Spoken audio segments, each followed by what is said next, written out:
It is 1976. The kettle is whistling, your mum is stirring tomato soup in an aluminium pan with one hand and shaking a tin of fly spray over the worktop with the other. Her cigarette balances on the ashtray next to the bread bin. The Sunday joint is defrosting on the draining board, and not one person on that estate thought any of it was unusual. But here is the twist. If a health and safety inspector walked into that kitchen today, half of what your mum did before breakfast would land her in court. Number 14 is now banned in 3 countries. Number 7 caused a national scandal that changed British food law forever. And number 1? Your Nan probably still has one in the airing cupboard. Hit that subscribe button before we start, because some of these will genuinely shock you. Let us count down the 25 British kitchen habits from the 1970s that would be illegal today. Number 25. Wrapping fish and chips in old newspaper. Friday night meant a walk down to the chippy with a fistful of coppers, and your dinner came home wrapped in yesterday's Daily Mirror. The ink soaked into the batter, the headlines turned grey from the vinegar, and you would be tucking into chips with traces of inky news stories soaking through the bottom layer. Nobody flinched. It had been done since the Victorians.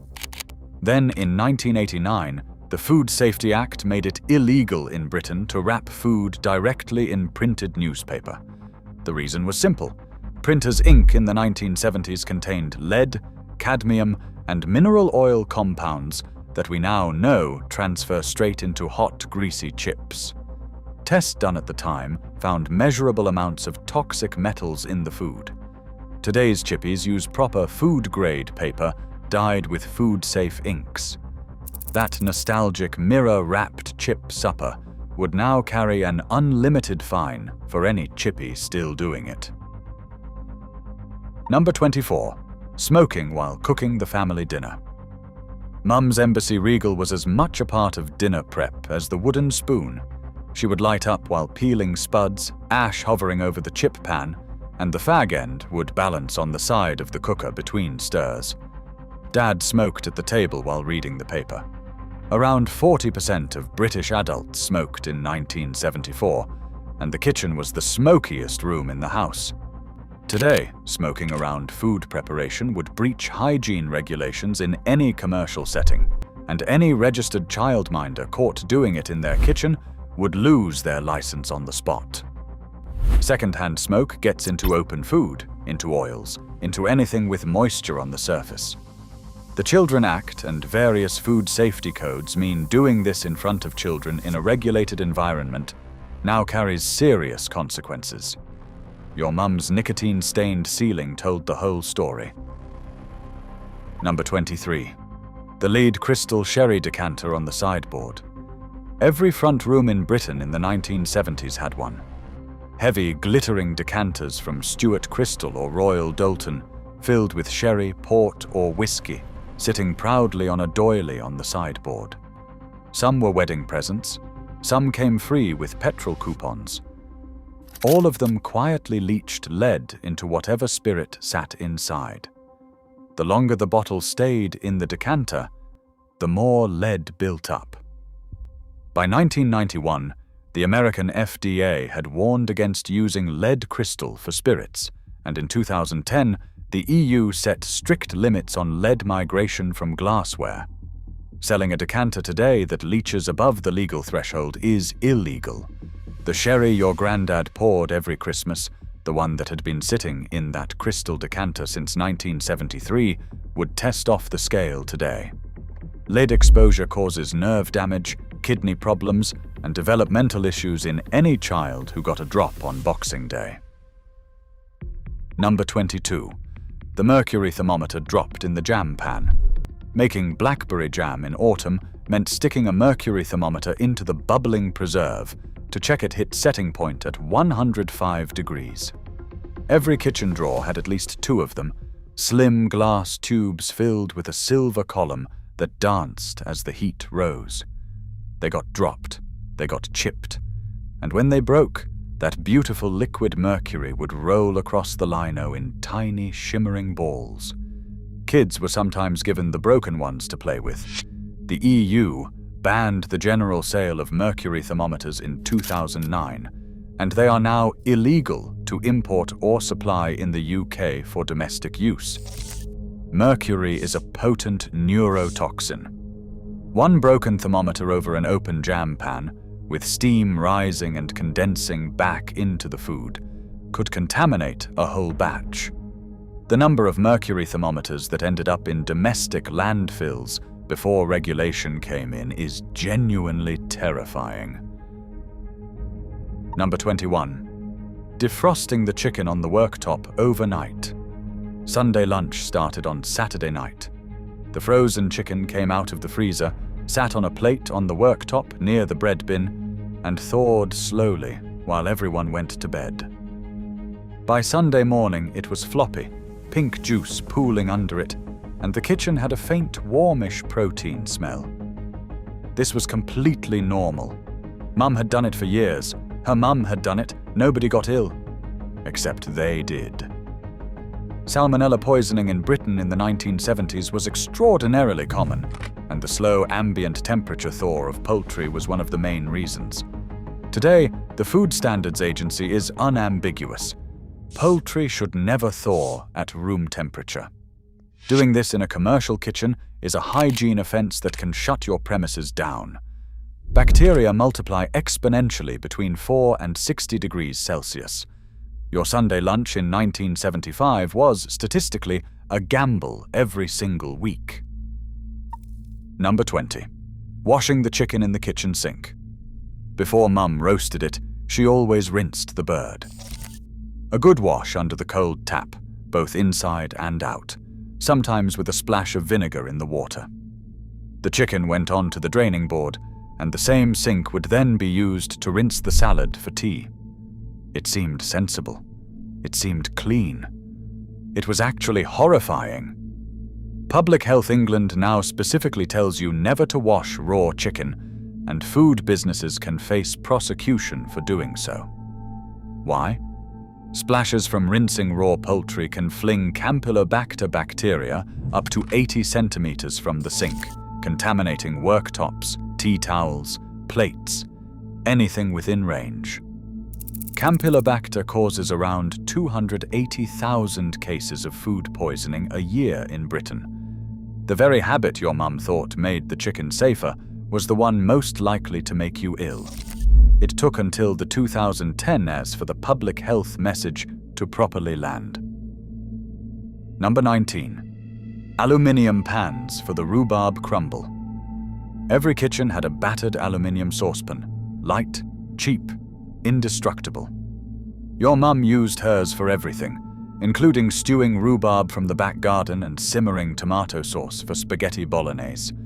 The acid in those foods reacted with the bare aluminium, pitting the inside of the pan and leaching metal into the food. By the late 1970s, researchers were already raising concerns about chronic aluminium intake and neurological effects. And over the next 2 decades, France, Germany, and Belgium all restricted aluminium cookware sales. The UK never banned it outright, but the Food Standards Agency now strongly advises against cooking acidic foods in untreated aluminium. Modern pans are anodized or coated to prevent the reaction. The old bare aluminium pan your Nan still has in the back of the cupboard, the one she bought new in 1972, would not pass current food contact safety testing. It's a museum piece now. Number 18. Cooking on a coal-fired range with no ventilation. First pattern break. This is where it gets dark. Plenty of working-class kitchens in the 1970s still ran on solid fuel ranges. A Rayburn or an Esse, coal-fired and constantly going, doubled as both the heating and the cooking. The flue rose up through the chimney. There was no extractor fan, no carbon monoxide alarm, no air brick by the cooker. On still winter days, when the windows were sealed shut against the cold, the kitchen filled slowly with invisible carbon monoxide and partially combusted hydrocarbons. Children sat at the table doing their homework, breathing it all in. Coroner's records from the period show carbon monoxide poisoning was a quiet killer of British families. The gas safety regulations and modern building codes now require carbon monoxide alarms wherever solid fuel is burned, and any new install must have proper mechanical ventilation. The old way of cooking would now trigger an immediate prohibition notice from the Health and Safety Executive. Number 17. The chip pan that lived on the hob. That heavy iron chip pan, half full of solidified beef dripping the color of butterscotch, sat on the back of the cooker permanently. Mum lit the gas under it, the fat melted, and in went the chipped potatoes. The same fat got reused for weeks, sometimes months. It went black and acrid. The dripping smell hung in the curtains and your school blazer. And 1 in 5 house fires in 1970s, Britain was caused by a chip pan. The British Fire Brigade ran national campaigns trying to stop people doing it. By the 1990s, the message had landed, and the chip pan started disappearing. In rented and shared accommodation today, having a deep, open pan of hot oil unattended is grounds for tenancy violation. House insurance will not cover chip pan fires if you have ignored the warnings. Old fat reheated repeatedly also produces aldehydes, compounds now linked to cancer in long-term studies. Number 16. The doorstep milk that sat in summer heat. The milkman came at 5:30, the bottles clinked on the step, and the milk stayed there until Mum brought it in around 9. In a heat wave, those gold and silver foil tops were already warm to the touch, the cream pushing up against the lid. Birds pecked through the foil. The bottles came inside, went straight onto the table, and got poured over Weetabix without a second thought. DEFRA now classifies milk delivery that is not temperature-controlled as a food safety risk above certain ambient temperatures, and any commercial doorstep service has to comply with the food hygiene regulations. The cold chain has to be maintained. The bacteria in lukewarm milk multiply at a frightening pace, and the increase in summer gastroenteritis cases in 1970s, Britain tracked exactly with hot weather and uncovered doorstep deliveries.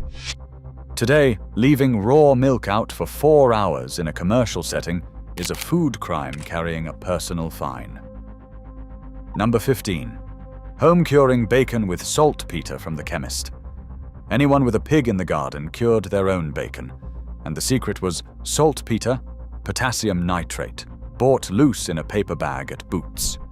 1 tablespoon per kilogram of pork was rubbed into the meat with brown sugar and salt, then left to cure for a fortnight in the cold larder. The bacon came out pink and sweet, and it lasted for months. It also contained levels of nitrate and nitrite that would now breach the legal limits set by the Food Standards Agency. Modern commercial bacon uses precisely measured sodium nitrite in tightly controlled doses. Domestic uncontrolled curing with saltpeter produces unpredictable concentrations of N-nitroso compounds, the chemicals now strongly linked to bowel cancer. The World Health Organization classified processed meats as Group 1 carcinogens in 2015, partly because of these compounds. Selling home-cured bacon today without proper licensing and testing is illegal under the General Food Regulations. Your granddad's homemade rashers were a chemistry experiment in a muslin bag. Number 14.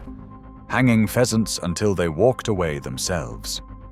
This practice is now restricted in 3 Scandinavian countries and has been tightened across the UK. Britain in the 1970s, the traditional way to age game was to hang a pheasant by its neck in the larder, feathers and all, until the body dropped off the head. Sometimes that took 3 weeks. The bird would be visibly moldy, smell powerfully of high meat, and the experienced cook would pluck and dress it just before the legs gave way. This is called hanging to a point of decomposition.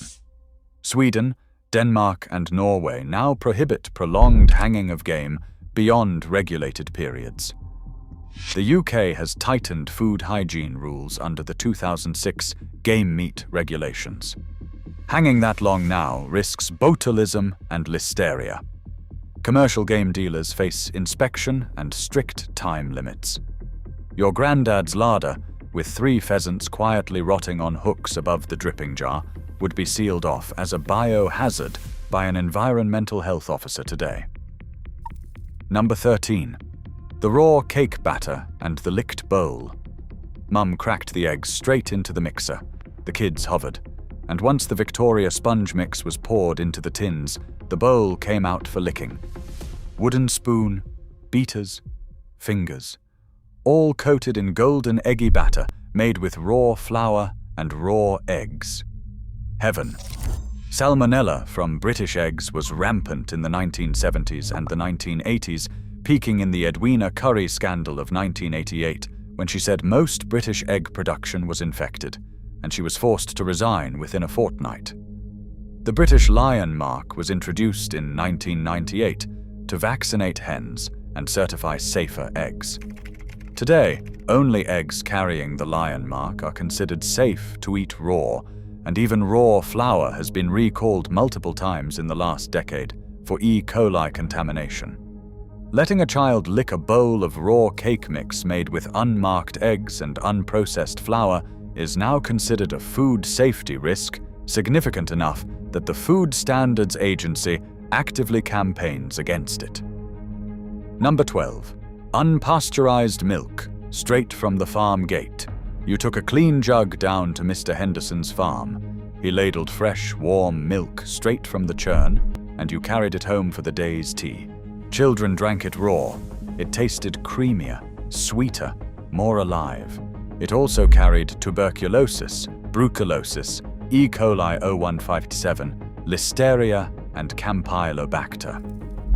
The Milk and Dairies Regulations of 1985 made it illegal to sell unpasteurized cow's milk in Scotland entirely, and in England and Wales it can only be sold directly from the farm with strict licensing and clear warning labels. You cannot serve it in a cafe, a school, or a hospital. Tuberculosis cases linked to raw milk killed thousands of British children in the early 20th century. The bovine tuberculosis eradication program only worked because pasteurization became universal. The farmgate jug your mum carried home in 1972 was, occasionally, a death sentence. Number 11. Boiling baby bottles on the hob and walking away. Third pattern break. Sterilizing bottles for the new baby meant filling a saucepan with water, dropping in the glass bottles, lighting the gas, and going off to hang the washing on the line. The pan would boil dry, and the glass would explode, or the kitchen would fill with smoke. Hospital accident and emergency records from the 1970s show extraordinary numbers of burn injuries to babies and toddlers from kitchen accidents involving unattended boiling pans. Modern NHS sterilization guidance recommends electric steam sterilizers or cold water solutions like Milton, specifically because unsupervised boiling is so dangerous. Health visitors today would file a safeguarding concern if a parent admitted to leaving a boiling pan unattended near a baby.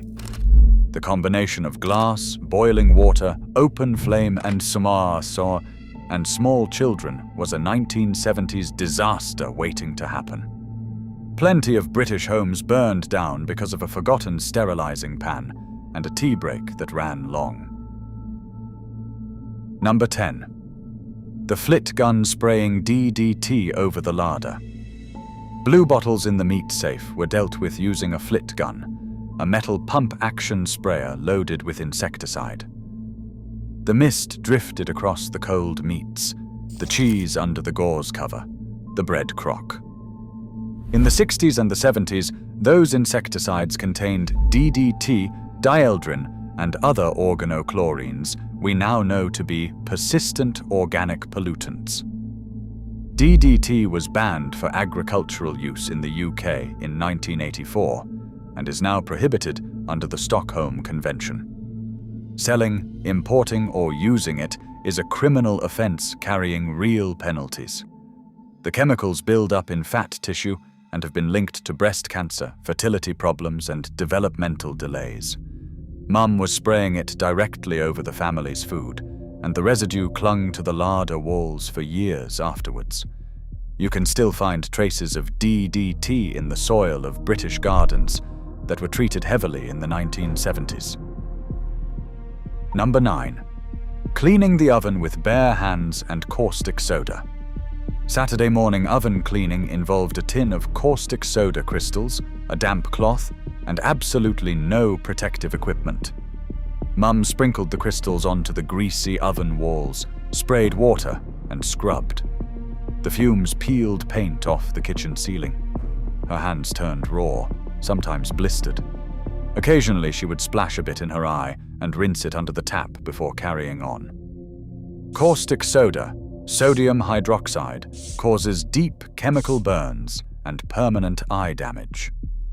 The Control of Substances Hazardous to Health regulations of 1988 introduced mandatory protective equipment for any workplace use, and current consumer packaging carries skull and crossbones warnings.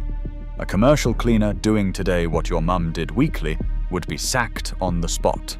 Mr. Muscle Oven Cleaner, introduced in 1986, eventually replaced raw caustic, but plenty of British households used the bare crystals well into the 80s. Hospital admissions for chemical burns from domestic oven cleaning were extraordinary. Number 8. Storing flour in old paint tins. Money was tight.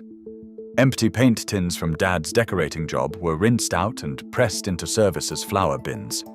Sometimes biscuit tins from Christmas were used. Sometimes old motor oil cans were used. The reasoning was simple. They were free, they had lids, they kept the weevils out. But the lead, the residual paint chemicals, the cadmium pigments, none of it crossed anybody's mind.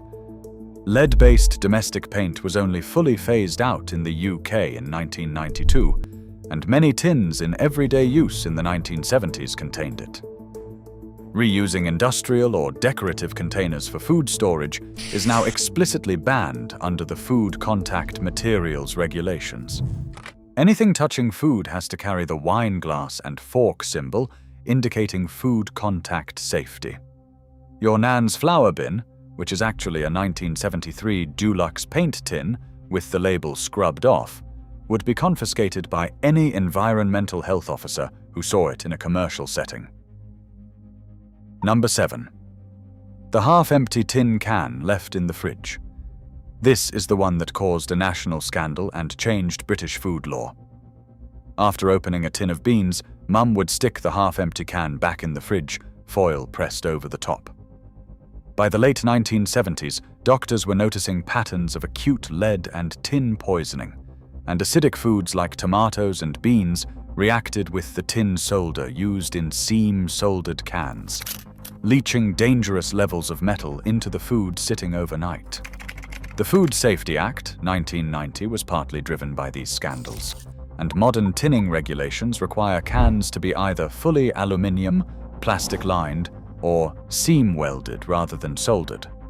Today, leaving food in an open tin in the fridge is officially discouraged by the FSA, and selling soldered seam cans for food is illegal. The brown ring around the inside of an old can was not rust. It was tin and lead migration. Mum's fridge in 1976, with 3 half-eaten tins on the top shelf, was a slow-motion metal poisoning incubator. Number 6. Slapping butter on burns. Tom knocked over the kettle, screamed, and Mum's reaction was automatic. A great slab of anchor butter straight onto the red patch. It was what her mum had done. It was in old first aid manuals. It was, we now know, the worst possible response. Butter traps heat against the skin, prolonging the burn, and the fat creates a serious infection risk. St. John Ambulance and the NHS now actively campaign against the practice. Paramedics still find butter on burns in elderly households today. causing serious harm through outdated first aid in a regulated childcare setting, could now be a safeguarding matter. The correct response is 20 minutes of cool running water and nothing else. The amount of permanent scarring on British adults who were children in the 1970s, all from butter-smothered burns that would not have left a mark otherwise, is genuinely sad. It was loving care based on terrible advice that everyone trusted absolutely. Number 5. Refreezing the half-defrosted sundae joint. Fourth pattern break. Plans changed. The leg of lamb that had been defrosting on the kitchen side since Saturday morning was no longer needed for Sunday lunch because Dad had been called into work.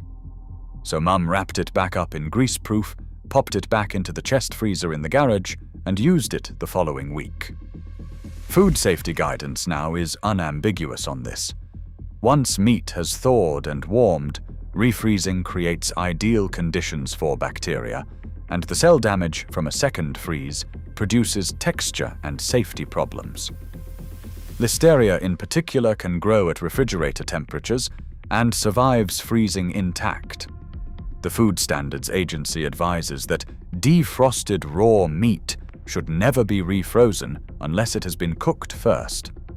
In a commercial kitchen, refreezing thawed raw meat is a hygiene offense that can shut the premises down.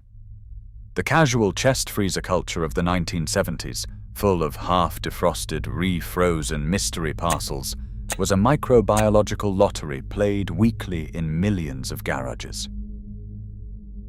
Number 4. Pressure cookers without modern safety valves.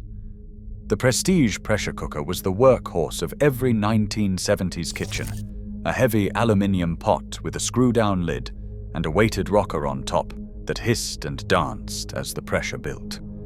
They were also genuinely dangerous. Early models had a single safety mechanism, and if the steam vent clogged with a bit of carrot peel, the pressure built and the lid blew off. There are records of British kitchens where the cooker exploded with such force that it dented the ceiling. Serious facial scalding was not uncommon. The general product safety regulations and modern pressure cooker design now require multiple redundant safety features, locking lids that cannot be opened under pressure, and graduated pressure release valves. Selling a single-valve pressure cooker from the 1970s today would breach safety standards immediately. They have been quietly replaced by electric models with computer-controlled release. The exploded chunk of plaster above many British kitchen cookers tells the story. Number 3. Home brew in plastic buckets from the chemical works. Dad was a keen home brewer. The bitter fermented in the airing cupboard in a great white plastic bucket that he had brought home from the factory, where it had previously held industrial cleaning solvent. He rinsed it, of course. Twice with washing up liquid. The home brewing kits sold in Boots came with proper food-grade buckets, but plenty of men used whatever they could scrounge for free. The chemicals leaching from non-food-grade plastic into a slightly acidic, fermenting beer are exactly the sort of thing the food contact materials regulations now prohibit. Selling beer made in a repurposed industrial drum is illegal. Many vintage home brews carried phthalates, residual solvents, and plasticizers at levels that would not pass a single modern test. The cozy image of Dad with his pint of bitter from the airing cupboard hides a regulatory horror story. Plenty of British men got their lifetime dose of plastic chemicals through that hobby. Number 2. Lead-painted tin cups for the children. Little ones at tea time drank from enameled tin cups, often hand-painted with cartoon characters, sometimes inherited from the war years, sometimes picked up cheap at a jumble sale. The bright paint, especially the red and yellow, contained lead pigments. As the cups got chipped from being dropped and the paint flaked, lead entered the milk, the ribena, the tea. Lead in domestic paint was restricted in the UK from 1992 and banned outright in 2000. Selling a vintage hand-painted tin cup for a child to drink from today would breach the toys' safety regulations and consumer protection law. Lead exposure in children causes permanent IQ loss, behavioral problems, and reduced attention span, with no known safe threshold. A generation of British kids who drank their morning squash from those cheerful tin mugs grew up with measurable lead burdens in their blood. Trading standards officers would confiscate them today. They now sit in antique shops, sold strictly as decoration only. Number 1. Asbestos oven mats, gloves, and ironing board covers. And here's number 1. Your Nan probably still has one in the airing cupboard or the back of the kitchen drawer. The asbestos mat was a standard British kitchen item from the 1940s right through to the late 1970s. A thick grey-white square, slightly fibrous around the edges, sat between the gas flame and a delicate pan to diffuse the heat. There were asbestos oven gloves, asbestos ironing board covers, and even asbestos string for tying up the Sunday joint. White asbestos was used for the simple reason that it did not burn and it conducted heat brilliantly. Importing, supplying, or using any asbestos in the UK has been banned since 1999, and the Control of Asbestos Regulations 2012 makes possession in a workplace and reuse a serious criminal offence. Inhaled asbestos fibres cause mesothelioma, an incurable cancer, often 40 years after exposure. The mat your Nan still uses for hot pans has been quietly shedding microscopic fibres into your family kitchen for 50 years. Mesothelioma rates in Britain peaked among people in their 70s and 80s this decade. The maths is unforgiving. Bag it, double bag it, ring the council for proper disposal, and do not ever touch it again. It is the single most dangerous object that still quietly lingers in old British kitchens. So there you have it.